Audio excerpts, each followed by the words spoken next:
Perfect. Thank you so much. Good morning. Good morning, Sunshine. How are you? Good. How are you? I am fabulous. You have a good weekend? I did. I had a really good weekend. Yeah. What'd you do? What did I do? I worked out on Friday. Nice. Okay. And then Saturday, I did a lot of running around. Oh, I got my hair done on Saturday. So you ready for it? It's like a big surprise in the back. You ready? Yes. Whoa. It's like a swan on my head. Yeah. Oh, that's so cool. I love swans. Me too. My friend told me the meaning. I didn't know the meaning, but now I do. What's the meaning? She would have to explain it, but like swans have like a particular meaning about like even though they're seen as very like docile like creatures, it takes a lot for them to like do like inner work according to like their whole environment that she told me about, the ecosystem they live in. So I was like, oh, I like that meaning. You know, I looked up, there's a red cardinal that comes and is on my, right outside my door is a balcony thing, and then there's a railing, and he's on that railing all the time. And so I looked up red cardinals and what they mean. And I'm like, oh, they mean, oh, I don't know, prosperity and friendship or good things are coming or something like that. And I was like, oh, that's sweet. You come live with me, little red cardinal. Thank you. Oh, Bree. Hey, Bree. Oh, Bree's frozen. Morning. There we go. I love the bandana thing. I love that. It's adorable. It's called Lazy. This is my bandana. It's called Lazy. Well, you rock the Lazy really well. I got to tell you. Thank you. I have two that that I keep in my car because otherwise the wind is like, and then when I get out, I look like crazy.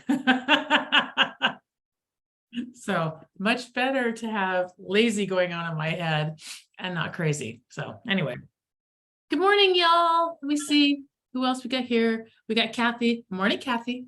Good morning. Good morning. How are you? Morning. I'm thinking this morning. Ooh, can we watch? Yeah, 'cause I'm sure it's all over my face. Well, we will be talking about it, I'm sure, in a few minutes. Good morning, Liz, if you can talk or not. Good morning anyway. Good morning. Did everybody have really good and restful weekends? Like is what my prayer and hope is. Okay, not you so much. I did not work. Well, okay, I worked, but not on work. I'm putting together, there's a big event that we're doing. There's an event, it can't be that big. We're doing it at Starbucks. The Starbucks holds 200 if you pack them in. It's not supposed to, but it does. We're doing an event there on Friday for my Toastmasters group. And so I just worked on stuff like that. I did little marketing pieces and it was just fun. It was just really fun. So I did all that. And then I spent like 2 hours yesterday at a Staples cutting them all on their little cutter machiney thingy. I was just like, this is the most boring thing on planet Earth. But I'm very grateful that we get to do it. And it looks like it's going to parlay into something bigger. And I got the brilliant idea this morning that I'm going to find out the names of the other real estate offices up there and invite all the real estate offices too.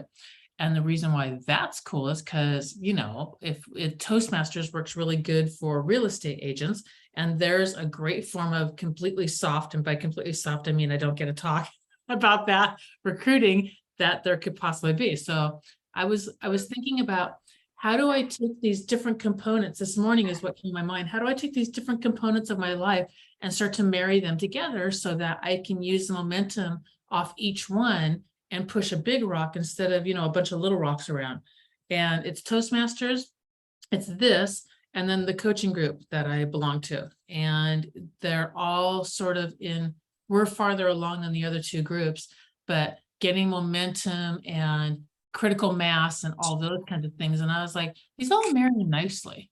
They marry really well. So, Bree, you've never met Chris Angel, have you? I don't think you've met him. I don't think so. Okay, well, Chris Angel, not the magician, is the guy that runs the coaching communities. He wants to do another big event where he's teaching everybody about podcasts. And I was like, he goes, yeah. And he does a 7-week course and then you do your own podcast.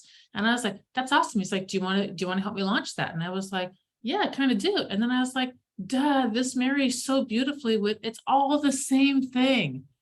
EXP, Gary's group and what we do all of this, Liz is coming back in again, and Chris Angel's group. And I'm like, well, those marry together nicely. So anyway, more to come. Recording in progress. Hey, Liz, you got to cut out one of you. There you go. Good job. All right. Enough of me. Let's hear some good news from you guys as for your real estate weekends or whatever. I brought another offer with Home Partners of America. Congrats. Another client? Same client, so they come in kind of low, but if you do. They're coming in kind of low and Bree's in that one face. Bree, I'm never going to ask you first again. I tend to do that. I don't know why. You're always going through dead zone. You sit tight and wait. Somebody else come in and tell me their good news for the weekend. Some good news that I have is that I finally got my buyer to sign her buyer agency agreement. Yeah, she's a teacher. She was taking a long time. She had life stuff going on. So like, Laura, I'm gonna do it. And then I called her and I'm like, okay, let's get it done. Good job. And so she did. Love it. Congratulations. All right. Liz or Kathy or Kay, good news for the weekend. I have good news. I got my express offer certification Yay. and I bought a big screen so I can see my computer. Ooh, that is way cool. Yo, I operate on the tiniest laptop. I like, and my husband's like, don't you want, he has NASA in front of him. And I'm like, oh, hell no, I want this because I can throw it around in my car and everywhere else and it doesn't weigh anything. So congratulations, Kay. All right. Congrats, Hook Kay. it to the TV. Uh-oh. The And then TV, you've got a really big screen.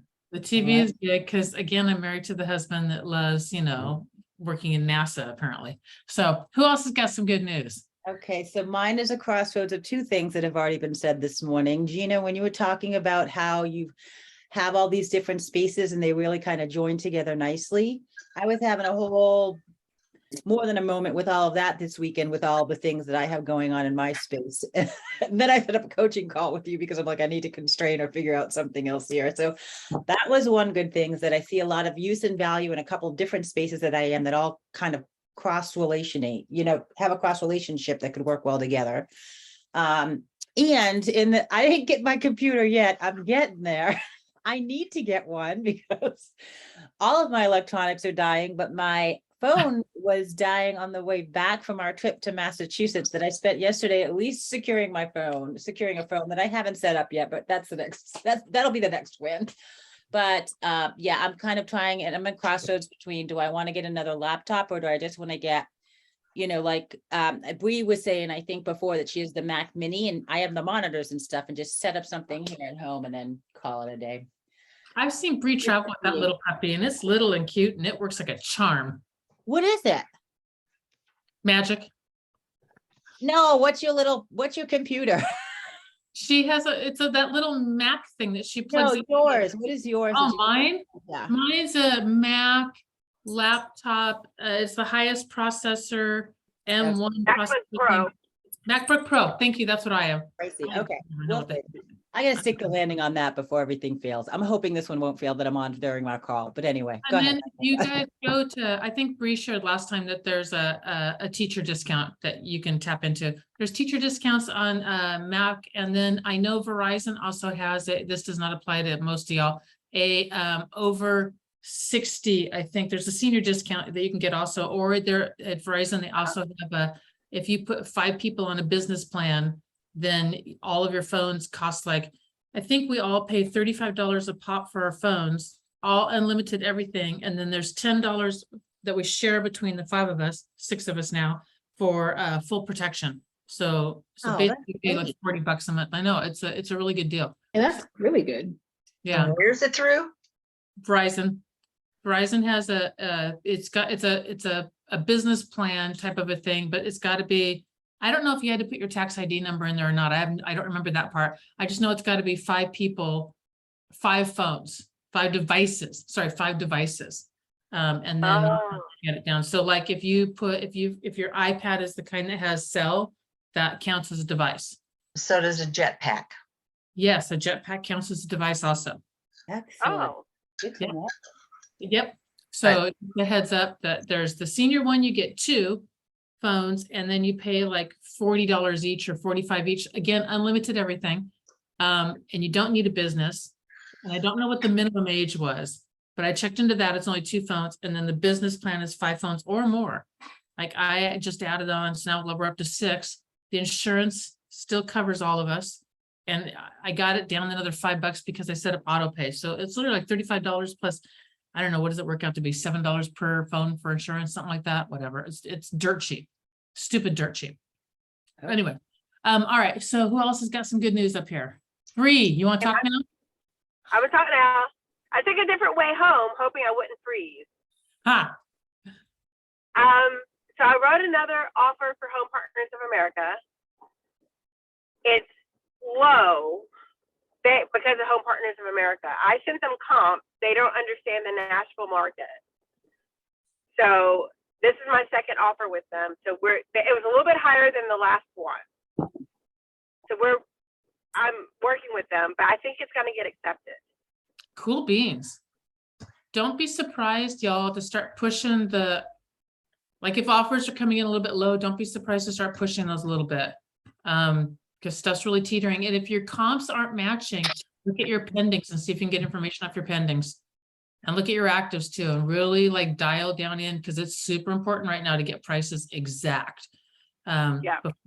Before, and your market started doing that, you needed prices close to exact. When I had Jasmine pull numbers, or maybe I don't know, 6 months ago, and we started to see, and oh no, your market's starting to tighten up, and it didn't look like it because your days on market were still low, but the prices were lining up exactly versus list price versus sales price ratio was like this, and then it came down to us like right here. So it's interesting. Wait, you had Jasmine pull numbers through her MLS? Yeah. Like what? Oh, okay, got it. Yep. So, all right, Kathy, you got some good news for us? I'm really trying hard to figure out what that good news is. Because you want real estate. No, you can have life right now. Bring me some life. I did hold an open house both Saturday and Sunday. Good. It sucked.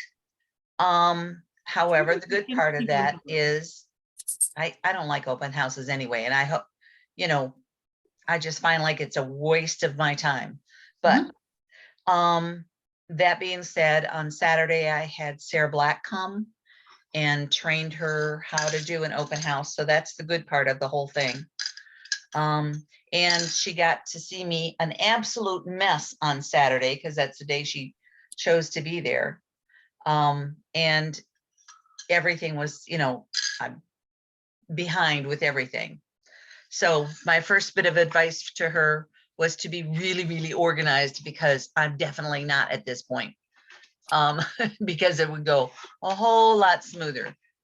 There is a mad dash scramble on open houses unless you're uber organized the Saturday morning. Yeah. There's a dash scramble there. Yeah. So it's a lot between signage and everything else, and then getting the house ready and yeah. And because I guess another good piece of that, whether it feels like it or not, is that I did a mailing and got the mailing out to everybody in the neighborhood that was not on a do not disturb kind of thing.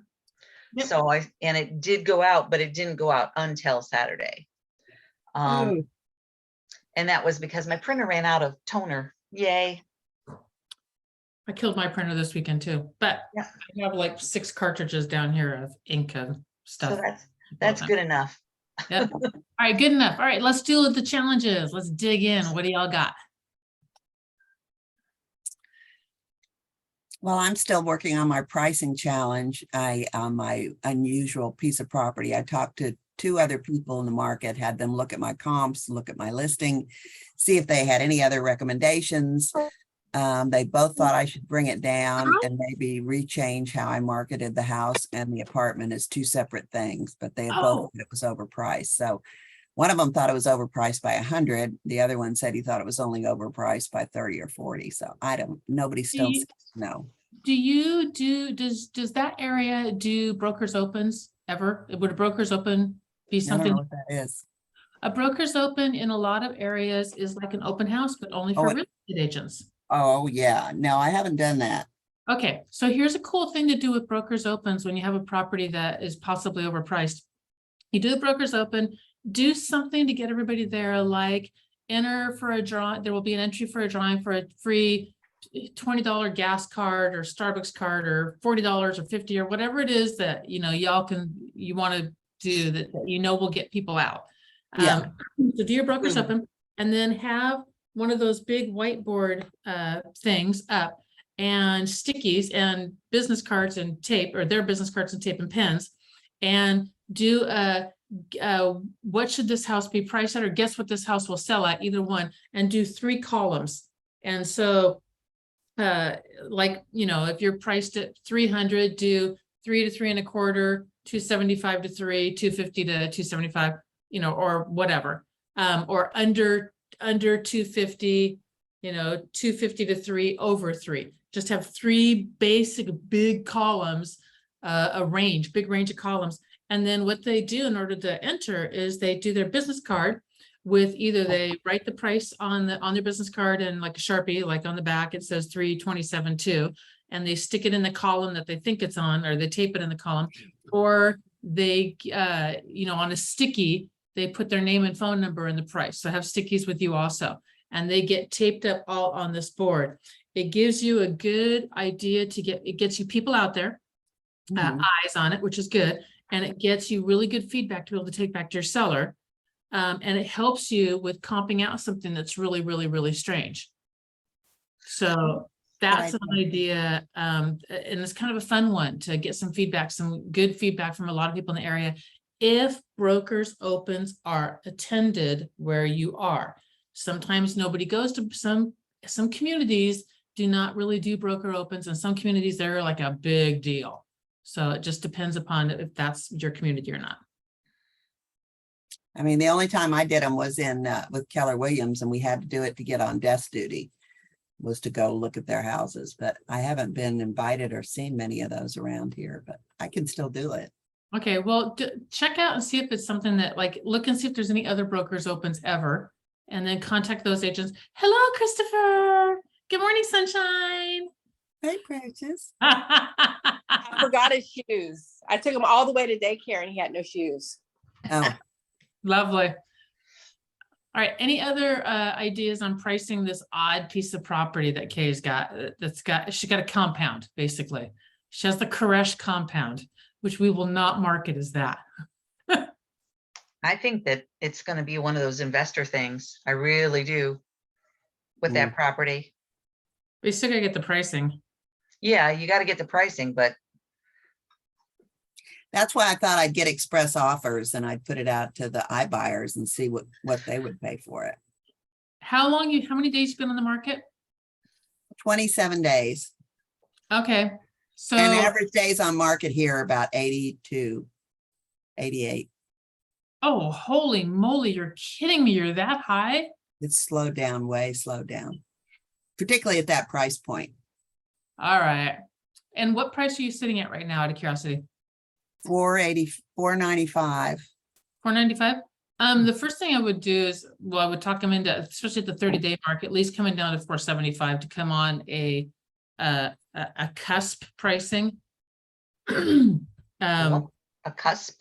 Well, that's not the word I want, but I can't think of the word I want. When you're Price searching, reduction.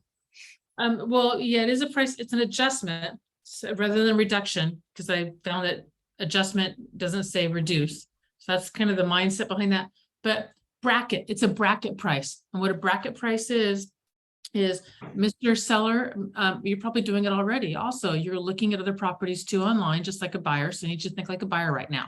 Buyers are looking at prices and they put in their computer, I want to see everything between 3 and 3 1/4, 350 and 400. They put brackets around it. And the only thing they see is what's in that bracket. And so I want you to price on a bracket so I can get you to gather both sides. And now here's the deal. If we're wrong on the price, that means that we can't come down after we hit this first bracket. We can't come down 5,000 or 3,000 or 9,000 or 15,000. You have to come down in $25,000 increments. It's just, you have to adjust in $25,000 increments, because otherwise there's no new set of eyes on you. And I have to get new eyes on you. So I need you to think like a buyer right now. So that's bracket pricing. And then that's the script around bracket pricing. I believe in bracket pricing completely in the lower price points. In the higher price points, it's the first number that counts. So and what I mean by that, if I'm gonna price at $1 million or 999, I'm probably gonna do 999 and not hit the bracket of $1 million. Even That's if why I we think it kept should it go at from 498. pardon me? I said, that's why we kept it below 500. Below We put five. it in at 498. Gary and I talked about that and said, let's not, and I didn't feel comfortable going over 5. Exactly, because when you're in the higher price points, and higher is subjective. So higher in your neighborhood might be 150. Higher in your neighborhood might be 3 mil. It just depends upon where you live and what the higher price is. You can usually look at real estate and figure out your neighborhood by, if you run a list of every single thing that sold in the past, I don't know, pick a price, 90 or a time, 90 days, you'll see there's a bunch clustered down here in the low end. And then there's sort of a natural break, and a bunch will be clustered, or a little less will be clustered here in the middle. And then there'll be a few up here on the top end of your market. And it'll have natural price breaks. It's pretty easy usually to tell what's low, medium, and high in your area. So if you're running at the higher end, the first number is the most important in pricing. So that's my 3 cents on pricing. Thank you. You're welcome. All right. Can I continue that train of thought? Yeah. All right, so we went live last Wednesday, I think it was, on the house. Mhm. I've not had one call, not one. The one person that showed up at the open house sounded like it was unintentional. They were out running around. Saw the signs. So, and then they wanted a farm, even though it was in a subdivision. I guess, I don't know. They said there's a lot of farms around here. I thought maybe they read it and kind of played with it because it has, you can have chickens.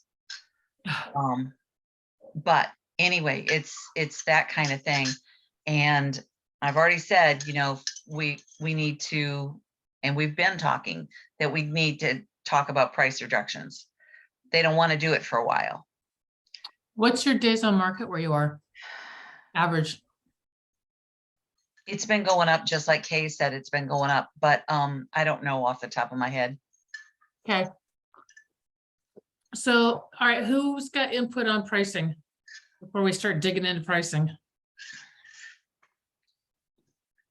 And I'll add one more good news. I got my reload certificate. You always have good news. You just have to think about it. I know, I have to think about it. Yep. You know, I totally get you. I have to process through, like, if you put me in a meeting of, like, you know, a plan, I'm like, no, I will have a plan in the morning. I will not have a plan at night. All right, so let's dig into pricing. Let me see. It's going to get more important and more important on pricing. And the thing about an up market is that we get to be really lazy, and down, and it hides a lot of bad business, or slack business, or lazy business, or whatever you want to call it. It just hides a lot. It hides expenses, it hides sloppy practices, it hides all of it. And what I mean by that is, if I'm continuing to sell a house every single month, and that house is selling for, or 10 houses a month, or whatever the math works out to be, and that house is selling for 5,000 more than I thought, 30,000 more than I thought, 20,000 more than I thought, and they just keep on rolling like this, I can be pretty sloppy and lazy with my expenses, and it doesn't matter because the money's rolling. And then the market shifts. And when it does, it all of a sudden, it starts to expose sloppy pricing, or, you know, just it starts to expose all that. Or wait, I'm spending way too much money on this, or this. Like, I just went through the last 2 weeks and cut a bunch more expenses out. I cut some extraneous websites. I cut extraneous phone numbers out of things. I cut like crazy, and I am not done. I'm going to continue cutting. All right, pricing. A well-priced house will sell in will get an offer within 15 days. Always, even when the market sucked in 07, 08, 9, 10, 11, a well-priced house still got an offer within 15 days. It just does. So that doesn't mean that it's going to close necessarily in 15 days. it might be harder and harder to close stuff, or even there might be short sales involved, and closing pending dates might go, 90 days or 6 months or a year. It could go a long time, but from the point that it gets on the market till you get your accepted offer, mutual acceptance, or whatever you call it in that area, a well-priced house, a correctly priced house will still do it in 15 days. We're going to be having a lot of conversations with their clients about adjusting their pricing. There are all different kinds of ways to go about doing that. You're really going to have to work on educating yourself on what those pricing objections are so that you can handle them and talk with your sellers. What will happen if the market shifts quick, and I'm not saying that, I don't know if what we're in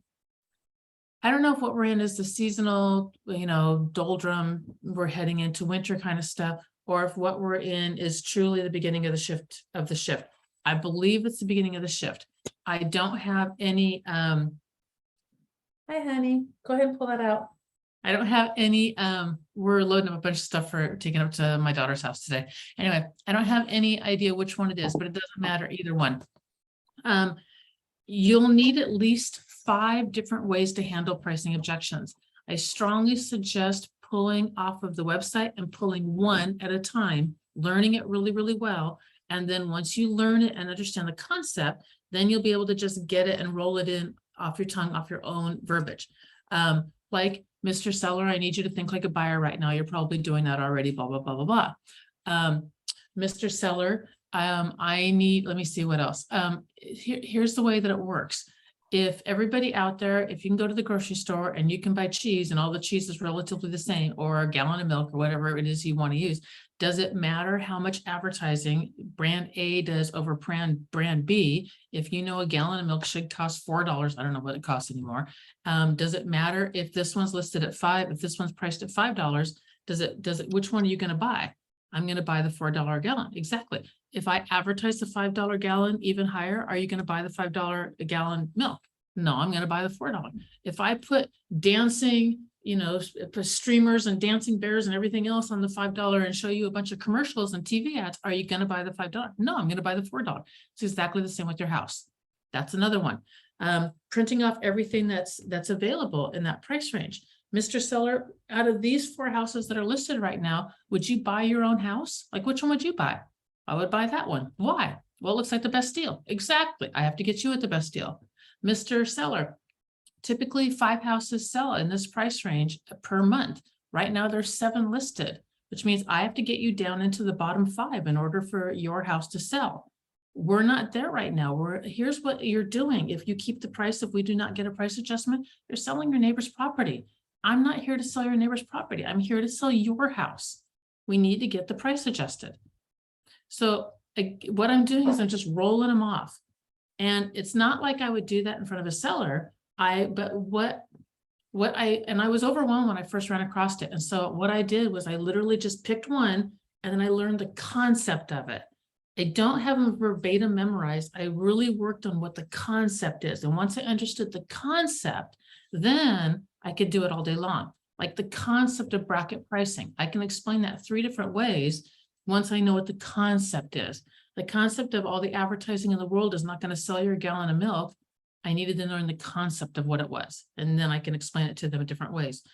The thing of it is, everybody gets supply and demand. Everybody understands this pen. They get supply and demand pricing. There's 20 million pens, and you can buy any one of 20 million pens. How much are you going to pay for this pen? I don't know, a buck, right? And now there's 8 million of them for a buck, and nobody wants to buy them. Now, how much are they going to sell for? Well, probably a penny. They get supply. There's no pens now, and this is the only one, and this is the only way you can write a contract, and there's only one. And if you don't get this pen, you don't get write your contract, and your contract's going to get you $30,000. How much are you going to pay for this pen? I might pay $50 for this pen. I might pay $100 for this pen. I might pay $1,000 for this pen if I know I'm going to get 50,000 off of it. It's supply and demand prices. Everybody gets it till it comes to their house, and then nobody gets it. It goes out the damn window. It literally does. So again, it's all concepts. Are you guys familiar with the my website and where to get? It's on Gary's site either. Let's start with Gary. You guys familiar with where to go on Gary's site or my site and where to grab pricing objections? Yeah, I think I've done it before. I Okay. mean, I have to hunt for it, but yeah. Well, okay, let's do this. I'm gonna share my screen because I don't want you hunting. I want you to be able to get quickly. Let's go here. Oh, I got a million windows open from this weekend, but let's go to.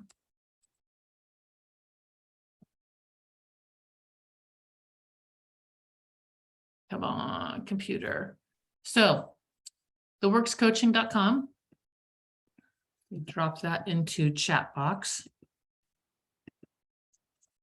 They're on Gary's too. I just can never find anything on Gary's, but they're on here also.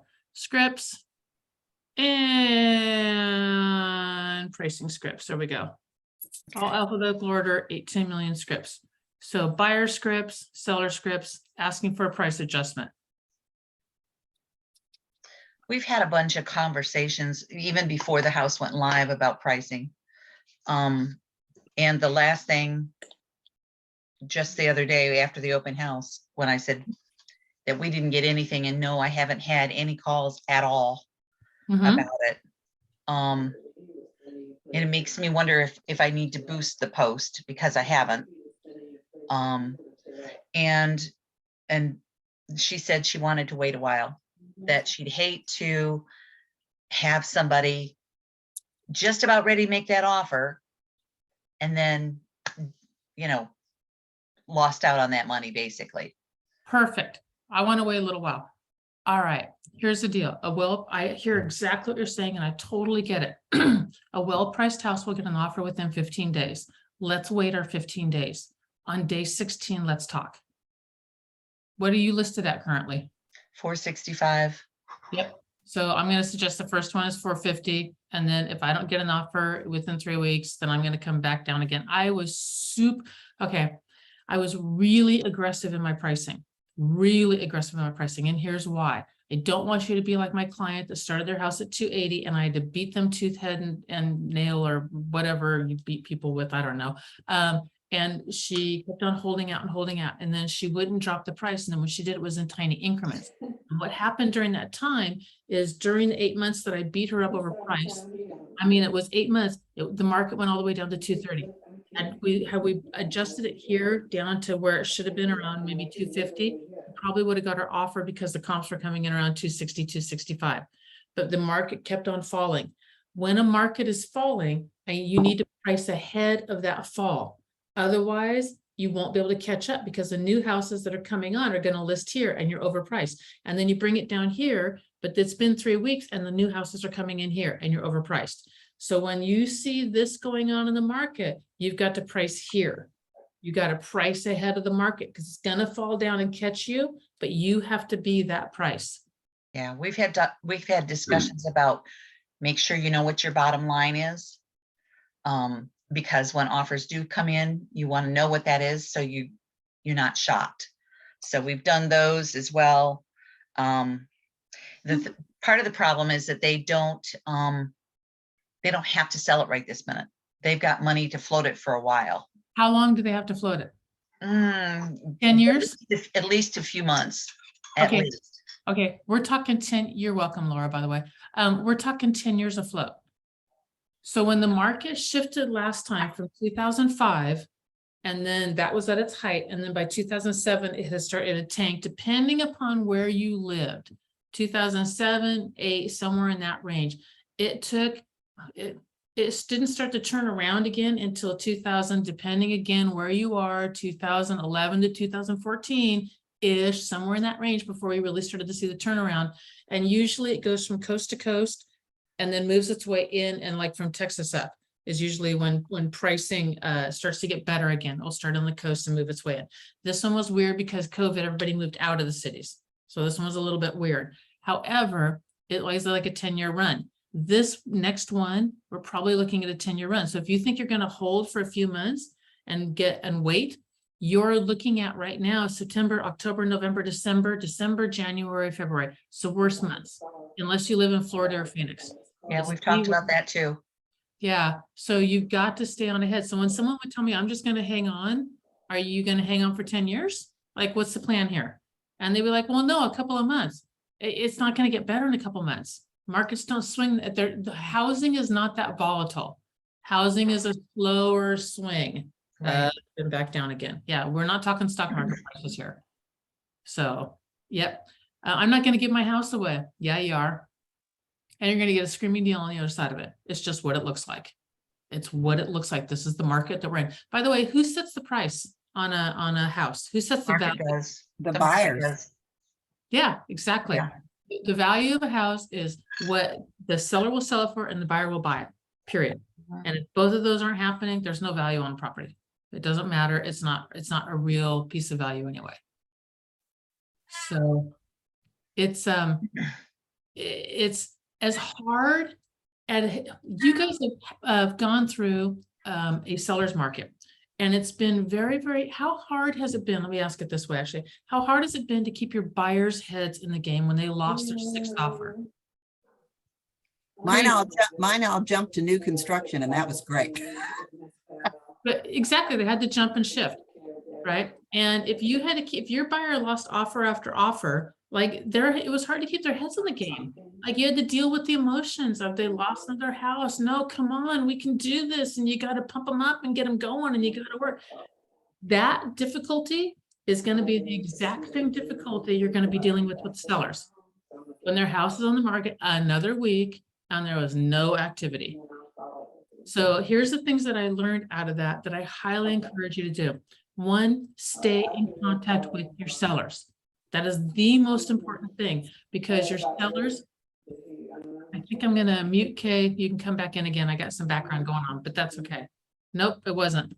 It wasn't you. I think it was Laura. I'm muting you, but you can come back in again. I'm going to ask you to unmute. Sorry. Anyway, stay in contact with your sellers. The number one complaint of anybody that ever lists their house is they put a sign in the yard and never heard from them again. And that really is their minds, their thought process. So over communicate and stay in contact with your sellers. Let your sellers know, hey, look, every single Monday, I'm going to be talking with you and letting you know what went on over the weekend to your property. And then do it, even if, and think about what it is you're going to say, even if nothing happened. I had to call my sellers every single week on Mondays when their house hadn't sold for 9 flipping months. It was crazy. And we were adjusting down, but nothing was selling. So I had to be in contact with them and go, hey, look, we got some good traffic on the web this week. Or, hey, I wanted to let you know that, whatever. And I try to put some sort of positive spin on it. And it was hard because I just sit there and process of, oh my God, I got to call you again and nothing's going on with your property. Or, the bank hasn't done anything yet, but we're still working on it, whatever it was.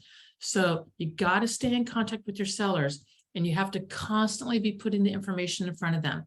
So a thing that is a very good thing also is a constant every single week, run a CMA on the property.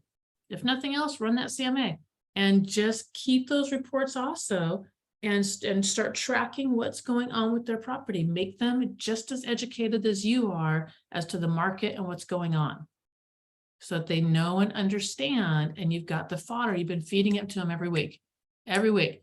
So that when you do sit down every 3 weeks and go through a price adjustment, all right, so you can see where we were. There were 3 houses listed at the time. Now there's 7, and the average price per square foot has come down $4. Or whatever it has. We need to talk price adjustment or whatever it is, but keep them educated. Keep in contact with your sellers. Keep on running reports and looking at reports because that's going to be the information that you need to stay on top of.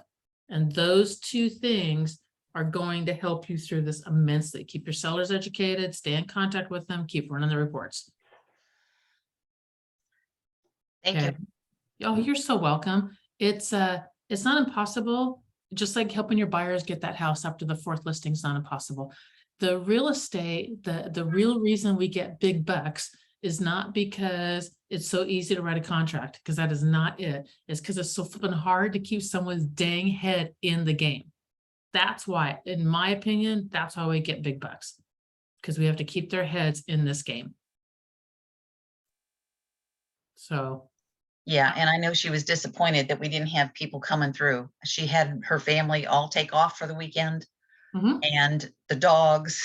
So she was alone for the first time without her baby, all that kind of stuff. It was hot. So she had to go somewhere and hang out.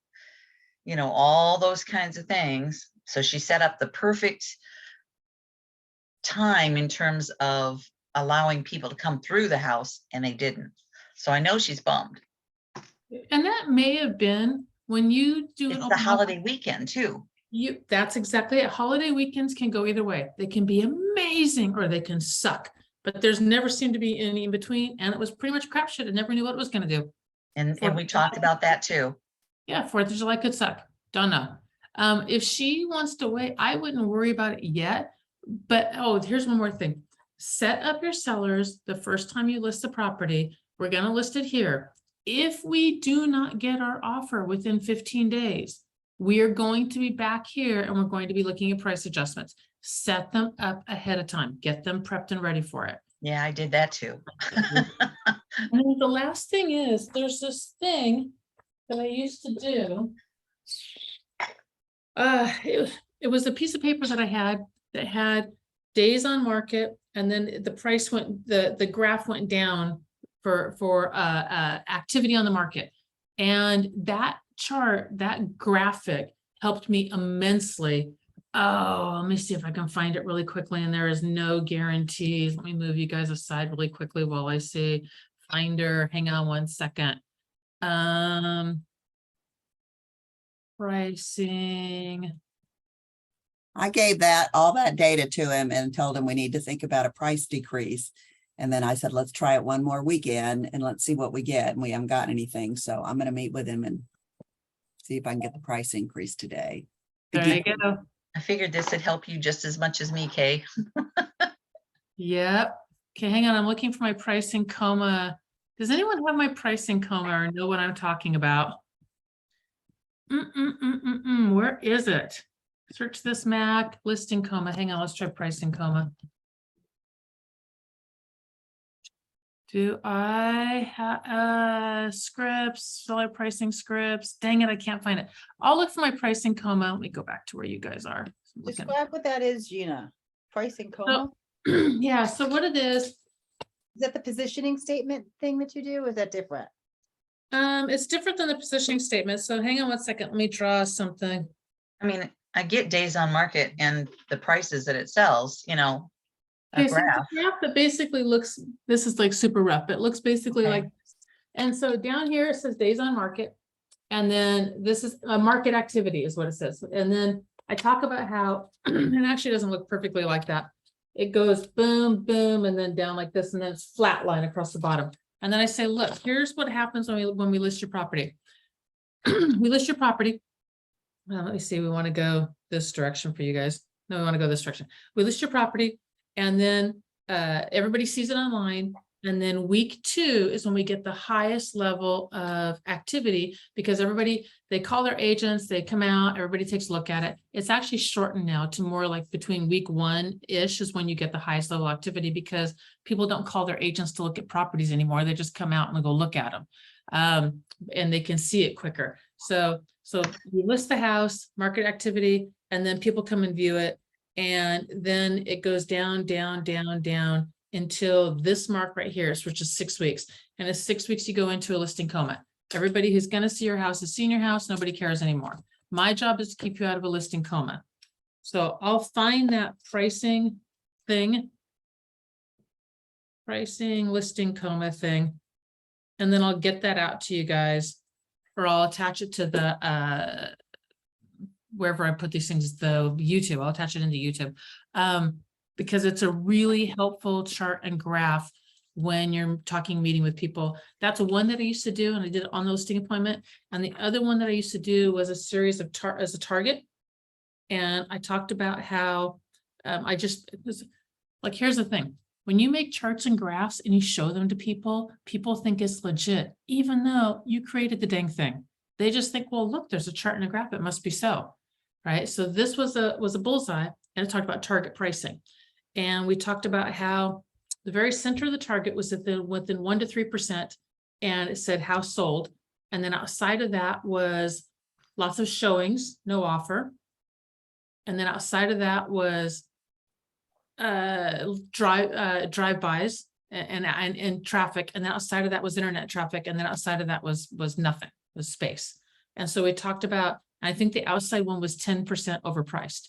And then it was like 10% overpriced, 7% overpriced, 5% overpriced, within 1 to 3% of the target price.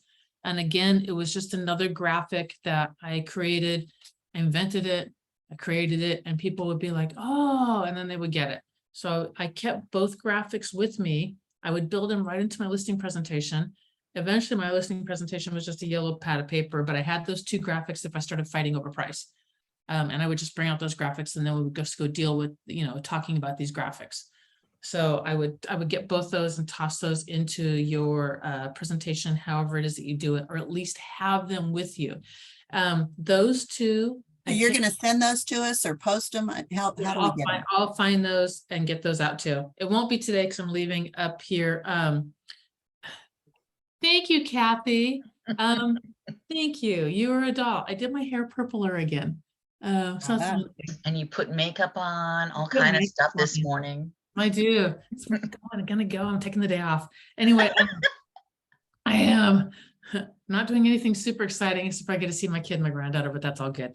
I'll have those 2 particular things.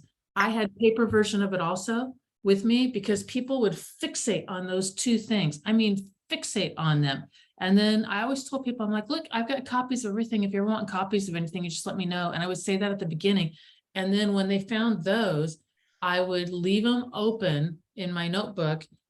Or if I had an iPad, I would put them right there. And then as we're talking pricing, that's just subtly sitting there staring at them as we're going through the pricing conversation. And I did that on purpose. And then if they were like, well, I want to try it at 500, and I would be like, listing comma. I would just like list. Oh, all right, I get it. I'm like, my job is to keep you out of a listing comment. And I specifically use that verbiage because I need something that you can remember 4 weeks later, 3 weeks later, when we're having a meeting about a price adjustment and you're battling me. I'm going to go, you're in a listing coma. And I want something that's going to get into your brain again and go, oh, yeah, I'm in a listing coma. My job is to keep you out of a listing coma. So they were very, very helpful. So I'll get those 2 graphics out to you. All right.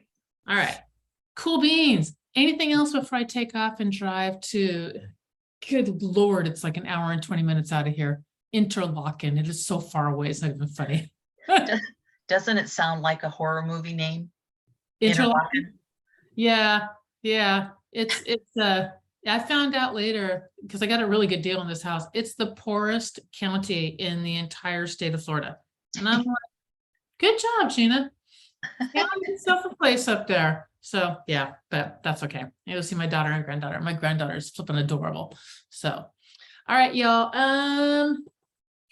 There will not be coaching next Monday, just a heads up. If you need me, book other time on my calendar.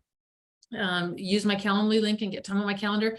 I'm doing success coaching training. It's 2 days this week and 3 days next week, I think, whatever. It's full all day long for Success Magazine. And who knows where that will go or what will turn out, but it's 5 days of coaching and that's, I don't know, this should be good. 5 days of training and coaching. So anyway, all right. Anything else, anybody? Laura, I love having you here every day. So thank you. I adore you. So thank you. And You thanks to are welcome. Kathy for getting me motivated to come. So thanks, Kathy. You're welcome. Good job.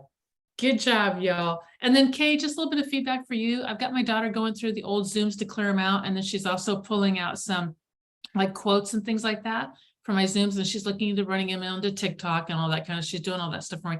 And she goes, who's that Kay? And I'm like, oh, I really love Kay. And she goes, I like her. I'm like, yeah, she's cool. Oh, good. So Yeah. Yeah, they have approval by the 30-year-old. 30-year-old thinks Awesome. they're way cool. So, All right. Great. all right. Okay, y'all have a fabulous day and welcome back into real estate and let's go nail this week. Sell a house, y'all. Okay. Yay. Bye. Thank you. Have fun. Bye. Thanks.